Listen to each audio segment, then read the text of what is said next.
আৰু ইয়াৰ ভিতৰত জিলা হিচাপে শিৱসাগৰ, ডিব্ৰুগড়, ধেমাজি, যোৰহাট, নলবাৰী এইকেইখন হৈছে বেষ্ট পাৰফৰ্মিং ডিষ্ট্ৰিক্ট। আৰু এই জিলাকেইখনক বাদ দি পেলাই বাকী আমাৰ শ্ৰীভূমি, কাছাৰ, ধুবুৰী, গোৱালপাৰা এই জিলাকেইখন একেবাৰে শেষৰ ফালে আছে, অৰ্থাৎ এভাৰেজ 5%তকৈ তেওঁলোকৰ ফলাফল তাৰ তলত আছে। 303 প্ৰথম 3টা স্থান সেইকেইটা ঘোষণা কৰা হৈছে, ইতিমধ্যে আপোনালোকে সেইখিনি পাইছে। আৰু মই সকলো পাছ কৰা সুখ্যাতিৰে উত্তীৰ্ণ হোৱা ছাত্ৰ ছাত্ৰীলৈ মোৰ অভিনন্দন জ্ঞাপন কৰিছোঁ। আৰু যিসকল কৃতকাৰ্য হ'ব পৰা নাই তেওঁলোককো মোৰ আহ্বান, হতাশ নহয়, দ্বিতীয়বাৰৰ কাৰণে তেওঁলোকে সফলতা অৰ্জনৰ কাৰণে চেষ্টা কৰিব। অসম চৰকাৰৰ শিক্ষা বিভাগে তেওঁলোকৰ লগত সকলো ধৰণৰ সহযোগিতা কৰিব। আৰু এইবাৰ ফলাফলটোত এটা কথা আমি দেখিছোঁ যে আমাৰ 5% যোৱা বছৰ যেনেকৈ আমাৰ ভাল হৈছিল তাৰ তুলনাত আমাৰ অলপ নিম্নগামী হৈছে। আৰু নিম্নগামী হোৱাৰ ক্ষেত্ৰত অসমৰ কিছুমান বিশেষ জিলা তাত আমাৰ ফলাফল বেয়া হৈছে।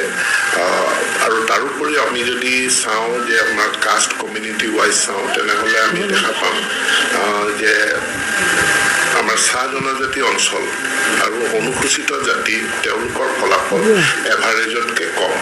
গতিকে চাহ বাগান অঞ্চলত আমি জানোৱেই যে শিক্ষাত পিছপৰা অঞ্চল, সেইকাৰণে তাত শিক্ষাক আগুৱাই নিয়াৰ কাৰণে অসম চৰকাৰে এলানি পদক্ষেপ গ্ৰহণ কৰিছে। আৰু আমাৰ টি গাৰ্ডেন মডেল স্কুলো আমি প্ৰতিষ্ঠা কৰিছোঁ। এই বিদ্যালয়ৰ সংখ্যাও আমি বৃদ্ধি কৰাৰ কাৰণে আমি চেষ্টা কৰিছোঁ। আমি বিশেষভাৱে উদ্বিগ্ন যে অনুসূচিত জাতি চিডিউল কাষ্ট ছাত্ৰ ছাত্ৰীৰ ফলাফল আশাব্যঞ্জক হোৱা নাই। গতিকে সেই ক্ষেত্ৰতো শিক্ষা বিভাগে বিশেষ তেওঁলোকে SC অঞ্চলসমূহত দৃষ্টি নিক্ষেপ কৰিব আৰু শিক্ষাৰ মান উন্নত কৰাৰ কাৰণে চেষ্টা কৰিব।